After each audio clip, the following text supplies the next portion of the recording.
Thank you all for being here. I see some very familiar names in the participant box, so I'm glad to see a lot of people that are here, but a lot of brand new faces or names that I am not familiar with. So as Erin said, my name is Leslie Clingenpeel. I am the executive director for the Spring Shelter. We're a certified shelter that's certified through the Oklahoma Attorney General's office to provide services to adult victims of human trafficking, but we also provide services to victims of domestic violence, sexual assault, and stalking as well. I am credentialed through the Oklahoma Coalition Against Domestic Violence and Sexual Assault as a certified domestic and sexual violence response professional. So I'm able to go out and to respond to some of these situations, help be a victim advocate, and help walk other service providers through anytime they are encountering a person who is experiencing domestic or sexual violence. So I am excited to have the opportunity to talk to you guys about human trafficking. I do want to give the disclaimer that I am by no means a subject matter expert. While I do know a lot of things, I think we're still super early on in the human trafficking world and truly understanding it. And so even us who have been providing services for 10 years still have a lot to learn. So the information I'm going to present to you today is everything that I know, but also some things that we did along the way. So as Erin said, if I say something that you need clarification on, feel free to drop that in the chat.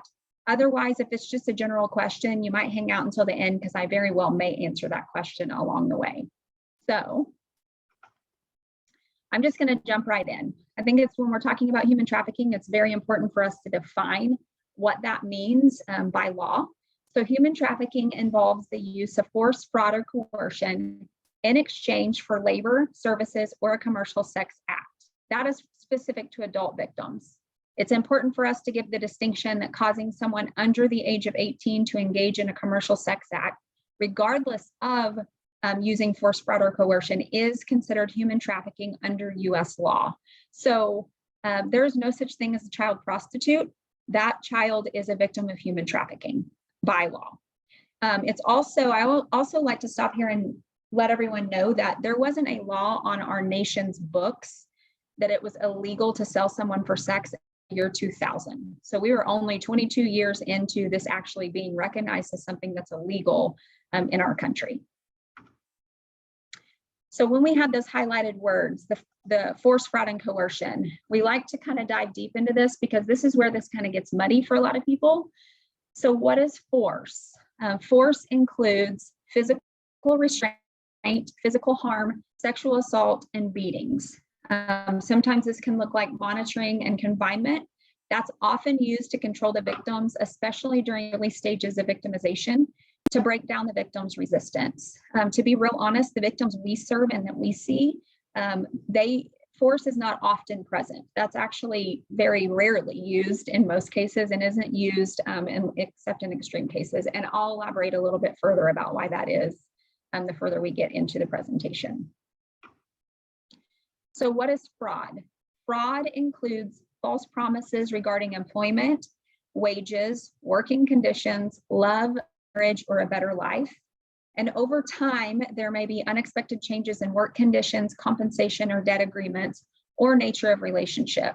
We see a lot of fraud in the victims that we serve. This is oftentimes where someone they know or someone who has gotten to know them and have developed a trust relationship with them will issue false promises like, I love you so much. If you come with me, I will offer you a better life. I'll get you this great job, those kind of things. And once they've earned that victim's trust and goes with them, then they realize that those promises were fraudulent promises and those don't actually happen. And then they find themselves into a life of being sold for commercial sex.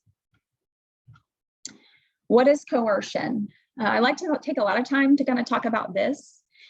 And this actually, I think, would translate a lot to what you guys, those of you on this call, specifically dealing with homelessness, those kind of people that you're serving, this is where you might see some evidence of this. And so coercion includes serious harm to or physical restraint against any person, or psychological manipulation, document confiscation, and shame and fear-inducing threats to share information or pictures with others or report to authorities. Oftentimes we say in our field, coercion can look a lot like choice, right? This perpetrator has intentionally groomed someone, and then gotten something that they can use against them to coerce them into committing the commercial sex act. So for instance, they've developed this relationship with someone through grooming, through trust, through meeting a need, right? You don't have a house and food, come over here, I'll provide that for you. And then later on in the relationship, they get something that they can hold over that victim to use to coerce them to commit the sex act. So the victim may say, no, I had a choice.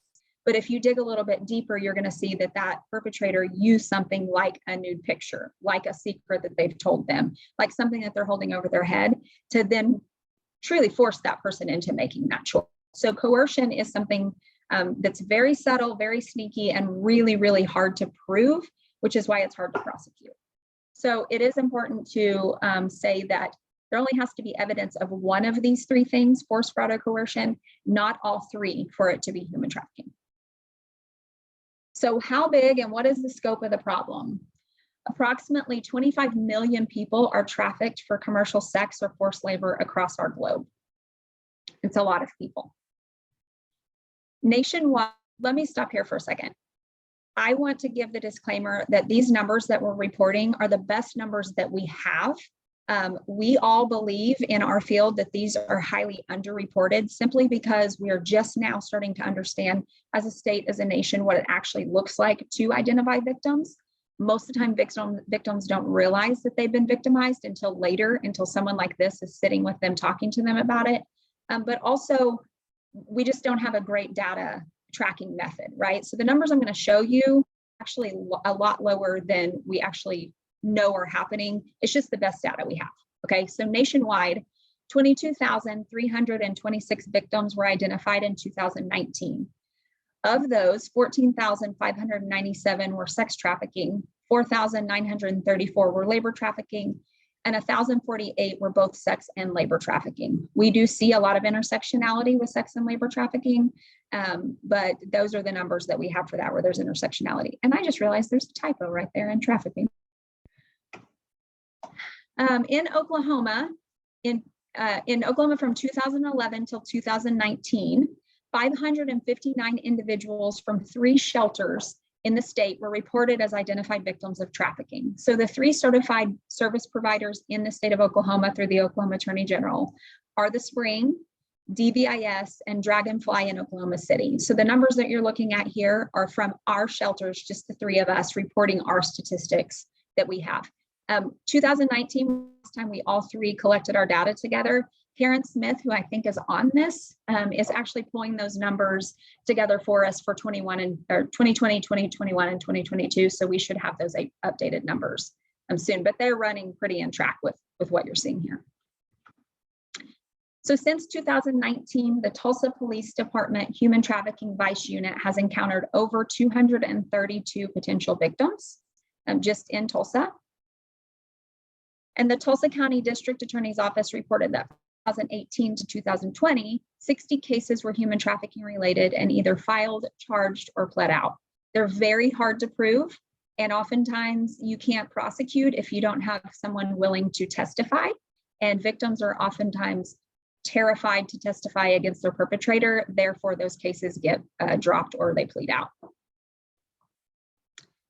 So human trafficking generates approximately $150 billion in annual profits, second only to drug trafficking in profitability. I'm going to go on a limb here and say that it wouldn't be $150 billion profit and revenue if there wasn't a demand for what the trafficker was selling. So there is a demand for commercial sex, and that's why it's generating those types of profits. So why is it such a lucrative business? It's highly profitable with low risks of prosecution and overhead costs, which I told you guys earlier. Very hard to prosecute. Fraud is hard to prove. Coercion is hard to prove. And we oftentimes don't have a victim who's willing to testify. People can be easier to transport than drugs or weapons, easier to control, easier to kind of fly under the radar, right? And then there's an increased demand for goods, sex, and cheaper free labor. This is the part of the presentation that I always hate saying this, and it never gets any easier to say, but a human can be sold over and over and over and over again, where a drug or a weapon has to be produced only once, right? So that human can be inventory for a long, long time for a trafficker. So what are the myths? This is kind of where we get into the good stuff. I oftentimes get some questions here, so feel free to ask for some clarifying questions or just think of a question you want to save till the end. But what are the myths we have heard over the last 10 years of us serving victims and survivors of human trafficking? We often hear, and this is the most common misconception, maybe one of the most common, is that people are kidnapped off the streets by strangers. This is where we see those Facebook posts go viral, that the mom and her daughters at Hobby Lobby, and someone's following them, and there was that weird van out there because the highway's right there, and they must have been wanting to kidnap me into human trafficking, right? We've had, I think, 2 total victims come into our shelter that were actually kidnapped into trafficking. Almost always, the perpetrator is someone that they know or someone they have grown to know. They are not being kidnapped, okay? Does it happen? Yes, it happens. Is it the most common? No. That's really a huge myth. And I think one thing that's harmful is when we're sharing those kind of things, because then we begin to look for the wrong things, right? We're looking for the wrong perpetrators. We're not looking for the ones that are actually causing and doing the perpetrating. Another myth is that only women and girls are victims of sex trafficking. That is not true at all. At our shelter, we serve male victims of human trafficking, and we do see them, we do get them. We get calls about them often. It's just much reported because of the stigma and shame that is wrapped into that for a male victim. They do not often self-report or self-disclose. And so it is happening. It's just not getting disclosed or reported as often. So what's another myth? Trafficking is always a violent crime. As I mentioned earlier, the kind of physical beatings, the restraining, the kind of handcuffed away, is not truly what we see. It's mostly emotional and mental manipulation and coercion, and not any kind of physical. A victim may say, he never physically abused me at all. In fact, he took very good care of me, but they were so emotionally manipulated and controlled that there didn't have to be physical violence evidence or present. And so are traffickers violent? Sometimes. Is it a mostly violent crime? No. Another myth is that people are being trafficked or held against their will. That is just not true. They are being coerced. They have something being held over them. But most of them would say, I could have walked out of the house anytime I wanted to, right? We're not chained up in a dark closet somewhere. They're truly walking amongst us. They're in our schools. Victims are in our schools. Victims are in our workplace. Victims are out in homeless camps. Those people look and appear to be free. And they're not being held against their will. So what is the role of grooming in human trafficking? This is an important piece to discuss because it is almost always present and along the way in a victim being victimized. So what happens and how does a perpetrator find their victim? So first, they're going to target a victim, right? And the way they do this and what they're looking for is they're looking for some sort of vulnerability. So some sort of need that they can fill. So think about this. What makes a person vulnerable? Financial stress, not having enough money to feed themselves, not having a home to stay in and needing a safe, secure shelter, right? Children in foster care systems don't have firm at-home supports, right? Adults who have aged out of foster care system who do not have a home, do not have a job, do not have job skills. So the perpetrator is going to target the victim, and they're looking for a vulnerability to target. So once they identify that victim, this can look as simple as, just for a practical measure, as simple as the girl in high school who's always on Facebook, and she shares a picture of herself all pouty eating ice cream saying, my parents hate me, they just don't understand me. I wish someone understood me, and now woe is me eating my ice cream. That perpetrator is going to go ding, ding, ding, vulnerability. They are now identifying to me that they are in a fight with their parents hate them, and now that perpetrator can target them to meet that need and start gaining their trust, which is next, right? So they're going to meet this person, they're going to identify that vulnerability, and then they're going to begin to develop a relationship with them and begin to gain their trust. After that, they'll fill a need. So they're going to identify their vulnerability. Look, I can be the one to meet that need for you. If you come with me and do this, I'll make sure you have food. I'll make sure you have clothing. I'll get you a good job so you don't have to be on the streets anymore. I'll get you away from your parents who don't love you, who don't understand you, right? They're going to meet a need, whether it's physical, financial, emotional, something like that. And then they begin to isolate, right? So I'm the only one who understands you. I'm the one who loves you. I've done all this stuff for you. Those people in your life, they're not great. You should stop hanging out with them. They don't understand. Or if you don't stay away from them, I will kill them, or I will show them this picture you've given me, so forth, right? So they begin to isolate that victim from their support system. Then that's when the abuse begins. And then they will use force, fraud, and coercion to maintain control of their victim. So this is kind of the cycle and the role of grooming. And it's very important to note that oftentimes this can be done over days, weeks, months, or years, right? Perpetrators are very intentional and serious about finding their next victim, and they will spend as much time as they need to be able to get to them to the point to where they can abuse them and then maintain control.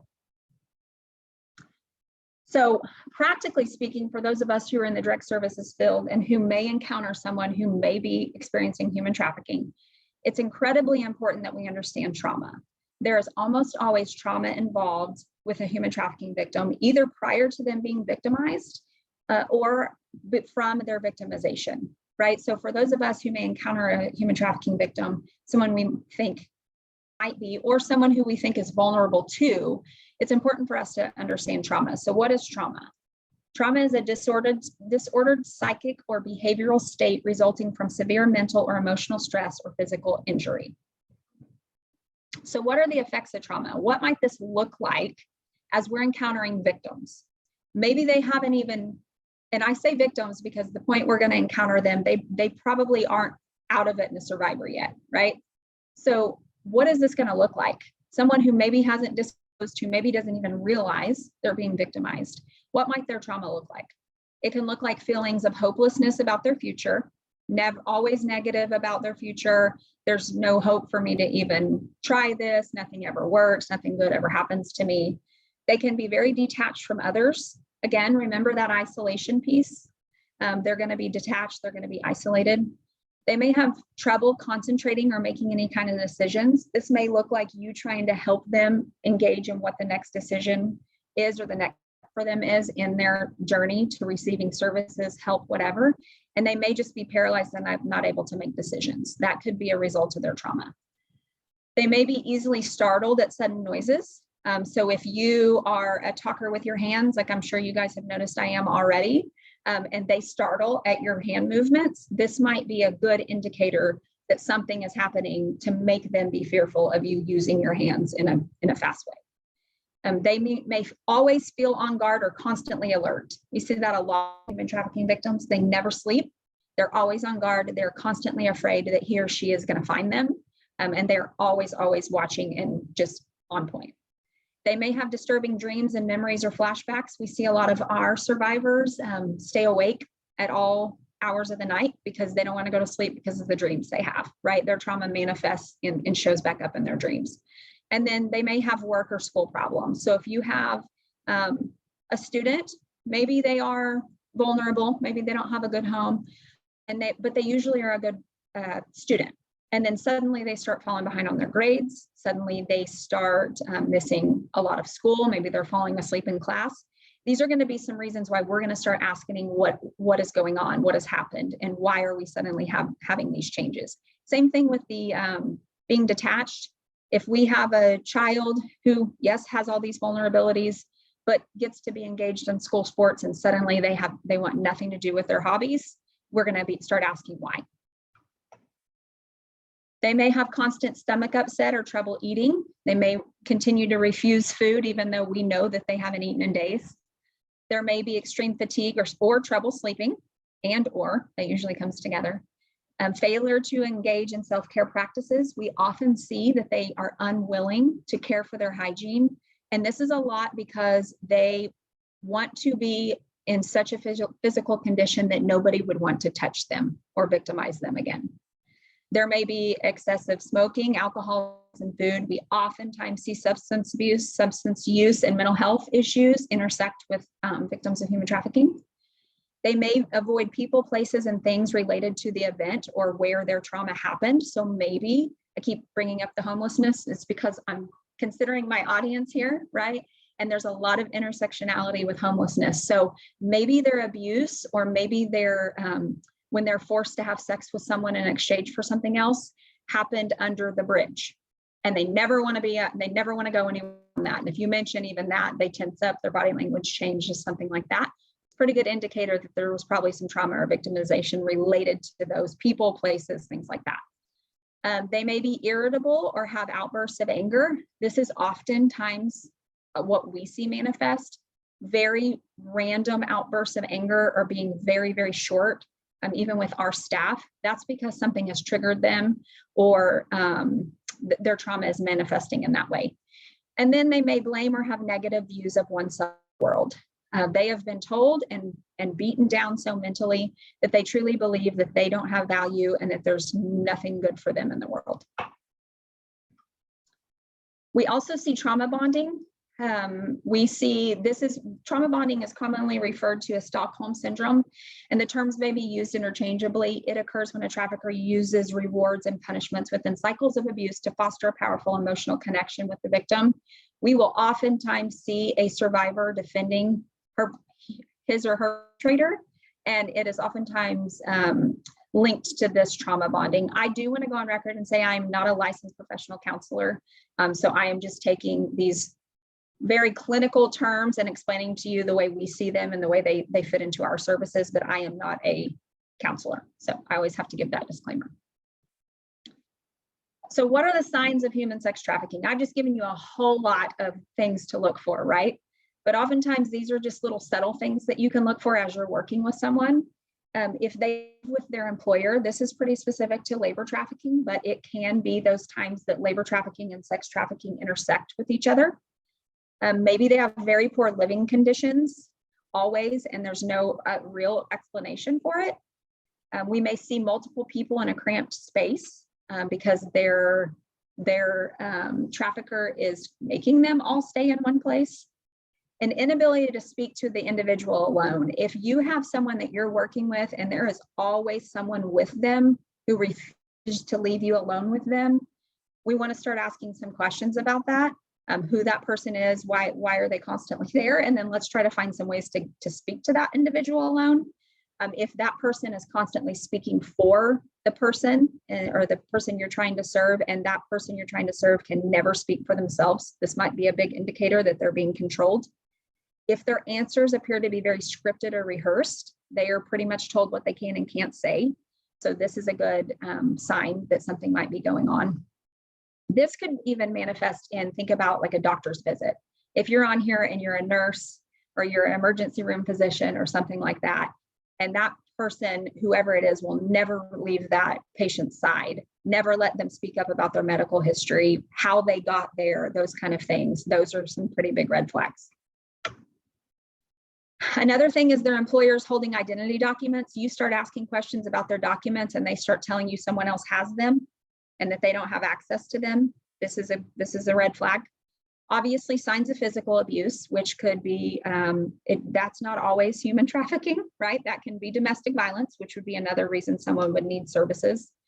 They're submissive or fearful of everything or everyone. They may say that they have a job, but that they don't have access to their money, or that they're paid very, very little despite working 80 hours a week, 40 hours a week, whatever. Or if they're under 18 and in prostitution, because remember, by the law, if they are under 18 and they are engaging in commercial sex acts, there does not to be evidence of force, fraud, or coercion for that to be human trafficking. That child's not choosing to be a prostitute. So what are some practical questions to help and ask if help is needed?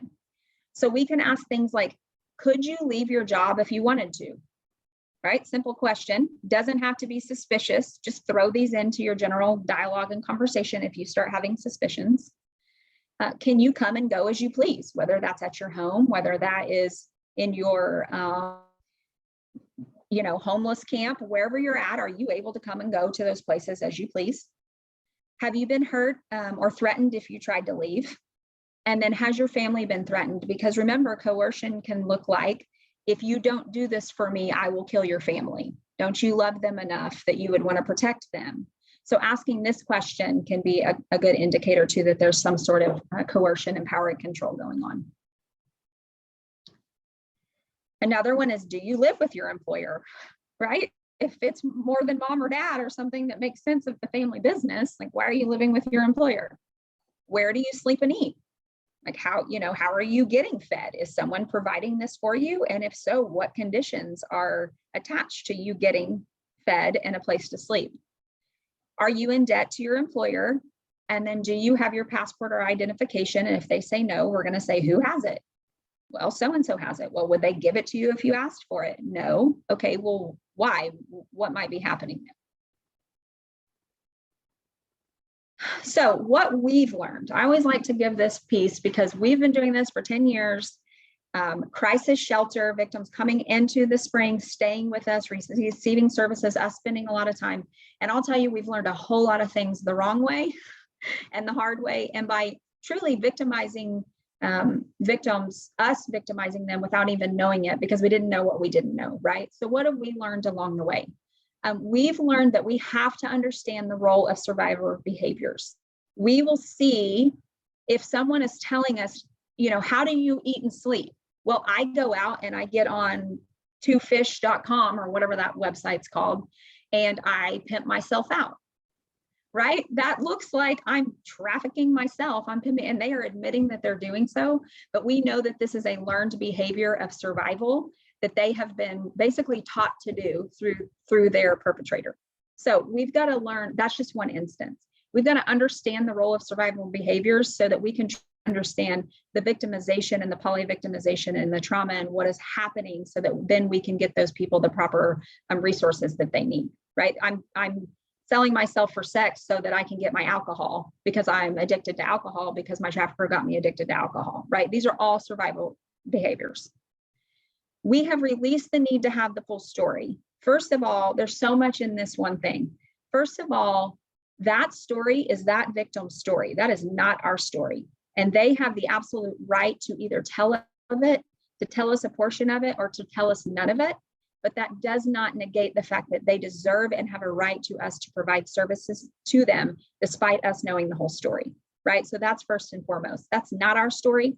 We don't need all of that to give you the services and the treatment that you need, the resources that you need. The next thing is that trauma brain manifests very differently, and their story may change 100 times. And that may make us start saying, are they even telling the truth? But that's truly because the way the process is trauma or tries to protect ourselves from trauma, those stories are going to come out very, very fragmented, all over the place, distorted. And we don't have to sit there and go, wait, before we can get you the help you need, we got to piece all this together. We got to see if this is really true, right? It's true. It's trauma brain. Now, are there some people who are pulling your leg? Sure. But the majority of this is they truly are telling you as they remember it, and different pieces are coming at different times, right? So we don't need the whole story to be able to give them services and the resources that they deserve. We've learned, as I talked about earlier in trauma, is that not all trauma is created equal. It looks different for every single survivor that comes through these doors. It manifests at different times along their story or along their journey. It manifests at different times of the day. It is not all created equally, right? So we can't, what I say and what I teach our staff is that every behavior makes sense. Every behavior may not be right, but it makes sense because there is some kind of underlying trauma related to how that's manifesting. So if we have a client that's moving along, doing awesome with their goals, meeting all their goals, and suddenly they're sleeping for days, not meeting any of their case manager appointments, we're going to say that behavior makes sense and we need to know why it makes sense. So we're going to go start talking to them about, has something triggered you? Has he contacted you? Did you see, smell, hear, taste something that triggered you? Usually the answer is yes. And then we need to get them back on track, right? So we need to remember that every behavior makes sense and that not all trauma is created equal. We've learned that community partnerships are a necessity. This is why I love spending a large portion of my time doing trainings like this and teaching other people in the community about what this looks like, because the spring is one service provider, and human trafficking survivors are the most poly-victimized people on the planet, and the work is hard. And I'll tell you, knowing that we've only been in this as a nation of it being illegal for 22 years, there's so many gaps in services for these victims, and we all have to step up and work together to close those gaps and to give them the services that they deserve and that they need, right? And so if you can't do something related to this field, you find someone who can and create that partnership and maintain that partnership with them, right? So we have to all work together. Don't feel like you have to know it all or do it all. We don't. We have people that we're in connection with that we call all the time and say, we're at a loss, we don't know how to help. Is there something you can do to help, right? So community partnerships are absolutely necessary. So I always want to tell you a little bit about the spring, because I never know who's in the room, or if you might encounter someone who might need our services and might say, we're not equipped to do this, but we now know someone who is. So our mission at the spring is that we provide advocacy, a safe escape, and ongoing Christ-like care for victims of domestic violence, sexual assault, and human sex trafficking. And we do that through ways of advocacy, which we define as the act or process of supporting a cause or proposal. The ways we provide advocacy is community education, right? It's not often that we're in jobs that say we want to work ourselves out of a job, but that's truly the case for us. So we want to prevent people from needing to come to our shelter, and that's through providing community education. So you guys can step in before they ever get victimized, right? Recognize those vulnerabilities and maybe equip them with resources or tools. We also do that through meeting immediate and emergency needs. We are an emergency crisis shelter, so we receive these victims straight out of their situation and give them housing, food, clothing, everything that they need. We provide those needs to them. We also provide case management. So we're doing education on power and control and on trauma and all of these things to help those survivors to learn what is happening to them and how they can empower themselves truly to stay out of that situation again. We also provide court support, legal aid services. We have a legal aid attorney who is on site with us at our location 2 days a week to help with any kind of emergency protective orders, child custody, anything like that. We provide those services to them. A safe escape, an environment free of abuse. We firmly believe that everyone has the right to an abuse-free environment, and they are leaving a lifetime of abuse, and we believe that they deserve a place free of abuse while they're with us. So the ways we provide that is through safety planning with them, making sure that if they are continuing to go to their job or live their everyday life or whatever that is, that we've safety planned with them and equipped them to keep themselves out of another abusive situation.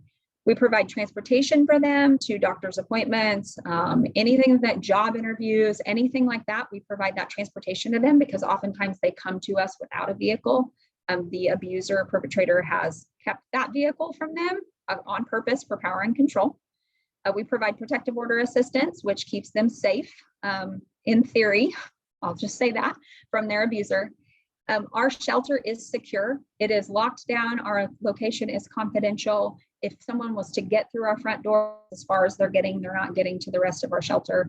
And then we provide confidentiality. So as I said earlier, that survivor's story is their story. Where they are at, they are protected by law to have confidentiality to that. So if Joe Biden knocked on our front door and said, I'm looking for Susie Q, we would say, we can't confirm or deny that we know who Susie Q is, right? We protect them at all costs for their confidentiality. Our services, we give ongoing care. So our services are provided based on a guest need while at the spring. So everything we provide is voluntary, and our program is victim-centered. So we cater what that victim needs specifically with what elements of our care that they need. So not everyone gets the same elements of our program, if that makes sense. It's truly based on what they need when they come in and as they progress on their journey. So ways we do that is through meeting their basic needs. When they come in, they get hygiene products, toothpaste, shampoo, deodorant, clothing, shoes, anything they need. We meet those basic needs. We know Maslow's hierarchy of needs, safety and meeting basic needs is the first place to start so that we can then begin to get them on their journey to healing. Again, I'll mention case management. We have advocates who have caseloads who help walk them through whatever it is that they need. We provide non-residential services. So if they leave our program, but they're still actively in some kind of legal dispute, they still need, ongoing mental health services, they're able to access those services free of charge through our non-residential program after they leave our current program. This also can be used. This is good information for those of you that are kind of in the community. They don't have to have stayed at our shelter to receive non-residential. So if you have someone that you're working with that you identify as in an abusive situation, whether it's domestic violence, human trafficking, whatever, and you help them identify that they have a safe place to stay and they don't need our crisis shelter, but they need groups to process through their trauma, they need mental health services, they need legal aid services, they need transportation, something like that, they can do that through our non-residential program. So they don't have to have stayed with us to enter into that non-residential program. We provide on-site mental health services. So we have 5 licensed professional counselors that provide 40 hours a week of both individual and group therapy counseling to both the adults and children that stay with us. We have weekly groups, and the curriculum of these groups can be anything from the power and control wheel, which is evident in both human trafficking and domestic violence, to healthy relationships, to budgeting, to life skills. We provide those kind of weekly groups you can engage in. And then we provide community partnerships. So if it's not something we can do, we probably have a relationship with a wonderful community partner like one of you guys to help provide services to them. So inpatient substance abuse, anything like that, those are community partnerships that we build to provide those services to the people we serve. So that was a lot of talking. I know we have 2 hours blocked off. I'm going to give you the rest of your day back. I don't need 2 hours for this, but I did want to allow plenty of time for questions because oftentimes get a lot of questions. And I do want to say there is no stupid question. If you're thinking it, someone else probably is too. So ask away. And I'm going to stop sharing.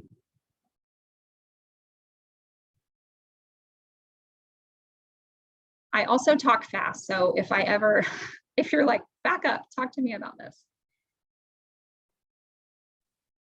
Leslie, it's Kimberly. I just wanted to thank you for this training. You have broken a bad subject down into some very simple yet still complex terms for at least myself to help better equip myself from identifying and being able to assist a HT victim a little bit better. So thank you so much for this training. Absolutely. I'm thankful that people like you are on here and are willing to educate yourself on it. So yeah, my pleasure. Leslie, you mentioned that even if someone doesn't need residential services, they can seek services. So if we're working with a client who we think might need those services, how do you access them? Yeah, so we have to do an intake. We're required by the Oklahoma Attorney General to do an intake for anybody, residential or non-residential. So they can either reach out to our 24-hour-a-day hotline, which I didn't mention that we provide. We do have a 24/7, 365 hotline for both domestic violence and human trafficking. But they can reach that hotline and just say that they're interested in inquiring about the non-residential services, or they can go to our website and submit something there. And then our non-residential guest specialists will get in contact with them, because we do have to talk to the person seeking services. So while you guys could call and say, hey, I have someone interested and ask questions on their behalf, to actually do the intake and to begin the process, we have to talk to that person. That's a good question. Well, with Aaron's question and your response, it's led me to another question. When you say that they can go on the website and put information there, how secure is that? Yeah, it's secure. We have confidentiality is a big deal here. So we have an IT service provider that absolutely understands our confidentiality and secure tech environment. And so they monitor all of that. So it is the information that they would submit on the website is very basic information. And then we would internally take those more identifying information later. Okay. I work for a Valley Oasis. I'm the domestic violence regional coordinator. So I handle all populations of intimate partner violence, human trafficking, sexual assault. But I asked the question because we specifically have a separate standalone system, if you will, for entering in our survivors. Yes. Yes. So, Same with perfect. that. Yeah. So very general, right? And then we're going to take that step internally with the different system. Yeah. Right. What else? So there was a question put into the chat. Do you know of coalitions or groups in Tulsa that meet regarding trafficking abuse? I do. I would like to hand the floor to Karen Smith. I just took it. Leslie and I, as well as several other people on this call, are part of the Oklahoma Coalition Against Human Trafficking. We started out focused specifically on child sex trafficking, and 3 years ago, we expanded to all forms of trafficking. Thank you, Erin. All forms of human trafficking, labor, sex, and adult and youth. And we are right now in the process of reorganizing. We currently have 3 subcommittees. I provide staff support through the Family Safety Center for this coalition. And you can reach me through Erin. Erin knows how to get a hold of me, or I guess I can type my email into the chat if you want more information. And Kurt, it looked like you're with Youth Services of Tulsa. Youth Services of Tulsa does have individuals that participate on this coalition. So Beth in particular is on the steering committee. Yeah.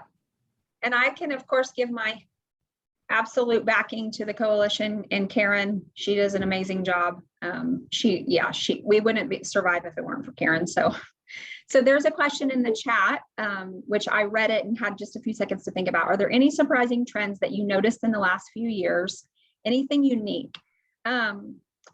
Surprising trends, I don't know that I would say surprising. I think some trends we're seeing specifically ramped up through COVID is the occurrence of interfamilial trafficking. So the more economic stress that is put on families. Now, I don't want to say a family with all supports in place or anything, but a family that might already have some vulnerabilities and some abuse in place. We're seeing a lot of interfamilial trafficking. So husband is forcing wife to have sex with landlord to pay the rent because they don't have the money to pay the rent. Right? Uncle is forcing niece that he has sexually abused and groomed to have sex with his drug dealer because now he has lost his job from COVID and he doesn't have the money to buy his drugs. So we are seeing an increase in interfamilial trafficking. And also we see a lot of very young adults that have aged out of the foster care system who are very, very vulnerable to traffickers. I don't know if that answered your question, Empress. I hope so. Leslie, how does your team work with homeless shelters, homeless service providers? Yeah, so that is something that we are, I think, trying to establish better collaborative efforts with. We've had to really say, so this is kind of a long answer. We are not able or certified to provide services to strictly homeless, right? Because we are not a homeless shelter. However, sure, we are seeing a huge intersectionality with homeless and trafficking. And so we are trying to build better relationships with the local homeless shelters because we're saying we're learning, you're seeing, you guys are serving trafficking victims, and we are needing to now step in to serve homeless victims who are also trafficked, if that makes sense. And so we are, I would say, in the early stages of really starting to say there's a ton of intersectionality and we've got to start working together to do that. So I think we have good relationships with them, but I wouldn't say we're to the point to where we are fully collaborative yet, but we're getting there. Yeah. So open to any connections or, like this opportunity to come in and train staff and those kind of things. So yeah. What if someone needed your services and lived out of state, what is the best way to get them to your services or services? Yeah, so we serve all 77 counties in Oklahoma, but also specifically human trafficking, we serve anybody in the nation. And so that kind of depends on the person. We do provide transportation, like we can meet another service or, law enforcement, for instance, if there's someone from Texas, we can meet them halfway, or we will work with some other people who we have relationships with to get them an airline ticket or something like that. That sometimes is a challenge because they won't have identification and you can't get on a plane without an ID. And so they need to reach out to us through our crisis hotline, which I can type it in there. I know it was on the slide, and then we would then work with them to help them get to us or to receive our services. Do you find that your shelter is frequently at capacity? 100%. Almost always at capacity. Like I think we have one room right now, and that's because someone literally just moved out. So yes. I think that back to what Erin was talking about with specifically our outreach team, one of the common issues that we run into is that every couple that we meet who is living outside, there are signs of human trafficking, because in almost every case, those people are staying together for the purposes of safety, for the purposes of survival. And so when we as an outreach team are trying to strategize a housing plan, we have to come up against, do we house these people together? Do we ask that these people live separately? How do you ask somebody to make a choice about that while still living in that crisis situation? Do you have any sort of thoughts or advice for how to approach those situations? I know that's very complicated, but that's a frequent problem for us. Absolutely. So I have a couple of just immediate thoughts, and this is just me kind of throwing out there as I'm verbally processing. We are always full, which I know was asked, and so is every other shelter in the state, right? And we know there's only one other DVIS for human trafficking. So I think that's where, again, we'd need to work together and have these collaborative relationships where if we can help you, if you can house them somewhere and we can get them non-residential and kind of work together. There is some issue with what's the word I'm looking for, the term fidelity to the other service or whatever. But I think that these are times where we have to work together to do that. But we what is called voluntary services, and we really help them with self-determination, right? So we're going to lay out the options in front of them, and then we're going to help them walk through to self-determine which one of those situations is the best for them. So I think to answer your question, when you're having those conversations, getting them by themselves, but then laying out some possible paths forward, and then saying, like, we're not going to make this choice for you, but we want to help you to determine which is going to be the most safe, which is going to be the most, reasonable, and what's going to help you the most is how I would approach it. Now, unfortunately, power and control dynamics and all those things come into play, so they may not always make the choice we'd like them to. But I think helping to lay out maybe 3 different options and then saying, which one do you think is the best? And let's kind of walk through this. If you chose this choice, then what might happen? Does that make sense? And did that answer your question? If not, I will not be offended and I will give you another answer.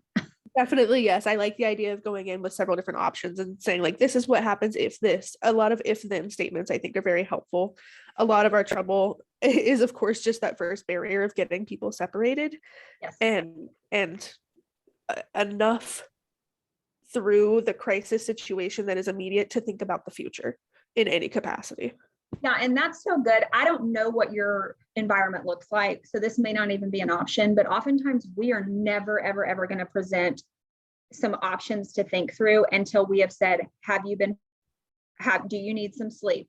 Do you need some clothes, right? Do you need a hot shower? Like, let's make sure that even if they've been with you for 5 days, we may still be back in that crisis, and we're going to meet those basic needs before we then begin to try to present some options for them to think through. So that, I don't know if that's helpful to you. Even that might be the way you get them by themselves of, let's go grab you some food. Are you hungry? Let's meet some needs and then kind of have that conversation. Yeah. Our team works specifically in camps in the field. So that's been a very helpful strategy, trying to be like, do you need an ID? Let's go get your ID by yourself. Yes. Let's walk over here and get a snack. Yes. Yep. For sure. Any other questions? Hold on. I'm trying to make sure I didn't miss anything in the. Yep, you've got a new one in there. Does anyone, my background is so loud, does anyone work with foster care givers? Or do you all know how foster care fraud is being overseen? Traffickers becoming caregivers. I don't. I can't really speak to that. I mean, we work with DHS, but not specifically on that. I couldn't even say for sure. I'm sure that's happening for sure, but I don't have any experience to speak to that. Aside from we often see young women who had been trafficked through the foster care system, not necessarily by their foster care family. They probably might have been sexually assaulted or done something that might cause them to be more vulnerable. But I don't have any specific answer to foster care fraud or anything. But I probably could put you in contact with someone who might be able to answer that. Yeah, thank you, Kimberly. Any other questions? We have till 4, though I'm sure all of you would like to have a part of your day back. I have kind of a random question. Do you all see like people coming from certain houses where they're trafficking through houses or for like certain residences? And if you do, what is that, or if you know, like, what does that look like? Just because I have a concern of something in my neighborhood that I've wondered about if that's what's happening there. Like, what does that look like? What do you suggest if I do see something like that? Is that even a thing? I just feel like there's something off there and I'm not sure what it is, but I've always kind of thought something with trafficking is happening there. And so what are your thoughts on that? Or do you have any experience to speak to that? Yeah, so yes, that's happening. Yes, that's happening in neighborhoods that we would all like to think it's not happening in. It doesn't discriminate. And like I said, traffickers are very charming, very well put together, even very unsuspecting sometimes. That's even specific to what I would say domestic violence abusers as well. I always caution people, please don't try to involve yourself and intervene yourself. If you see something, say something is what I always say. And my suggestion would be to report that to the National Human Trafficking Hotline, as well as the Oklahoma and local human trafficking hotline. And I can, Karen, if you have those numbers, can you populate those in the chat for people? Call and say, I have this suspicion, here's what I'm seeing. If you see frequent people in and out, you know, different cars or even the same cars, or, you know, you're seeing young girls or boys come in and out pretty regularly, something like That's that. what, yeah, that's what I'm Yeah. saying. Lots of different cars. And usually there's a bunch of different young women at random hours of the day. And we've reported it to the police, but they've never done much about it. But I've never thought about calling the hotline. So if you can drop those in the chat, that would be phenomenal. Awesome. Yes, thank you. I would want, and nothing against our law enforcement at all. But again, most departments, if they don't have a human trafficking unit, they don't really know what human trafficking looks like. And they're looking for the taken, kidnapping, whatever, right? So I always say, and their resources are limited and they're short-staffed. So they're like, we don't have time to go investigate. So yes, National Human Trafficking Hotline, they work with the FBI and OSBI and all of that, and they are going to be the ones that would go investigate. And if you, I mean, over-report is what I'd say. I'd rather you report and it be nothing than you not report or under-report and it be something. So, and if Karen. Thank you so much. That's awesome. Yeah, you're welcome. And I'm going to pull up that number in 1 second. You think I'd have it memorized. There we go. It's an easy one to remember. That is the one she just dropped is the national one. And then Karen, if we double put it in, that's fine. There's also an Oklahoma one that I will. I tried to find the Oklahoma one and this was what came up quickly. So yeah, I just posted. Okay, you've got it. Okay. I was just about to say that I've been told to contact trafficking instead of the police department if it's an immediate emergency of danger. Yep, absolutely. Now, if you see human trafficking happening right in front of you, it's not likely, call 911. But yes, if it's something that it's suspicious. No, yeah, it's not right in front. It's just it's in the household. I assume there's just random hours of different cars and lots of different cars and lots of different people, and usually the same couple of young women are there. So okay. I would say just practically, I don't know how many parents are on the phone, but trafficking is happening through our media, through our direct messages, right? That's how people are spotting things and being groomed. And if you suspect any of that is happening, or someone's like intentionally continues to send your child direct messages, like report that, you know, those kind of things. Like I said, I'd rather us over report and it be nothing. So any other questions? This has been really great dialogue. This is my favorite part of presenting, is the questions that we get. Erin, I'm gonna let you decide how long we sit in awkward silence. I don't mind it because usually someone comes up with something else, but not everyone loves it. So. Oh my gosh. Well, and you bring out the teacher in me that's waiting too. If there aren't any more questions, we can always, I can share this slide deck with everyone who is here today. And if you have any questions, Leslie's contact information is on that. So you could reach out directly. How about that? Yep, absolutely. Okay. And if Thank you guys so much. Yep, sorry, I'll just add one more thing. I mentioned community collaboration and education and awareness. If you think you would like for me or want somebody on our team to come share with somebody in your organization, I know Karen and the education committee through the coalition, this is what we love to do. So yes, please reach out to us and we would be more than happy to come. And it doesn't have to be this specific training. It could be, 101, 201, predator proofing your child, whatever it might be. We can certainly help with that. Thank you, All right. Leslie. Yeah, thank you guys. Thank you so much. Yep. Bye, everyone. Bye.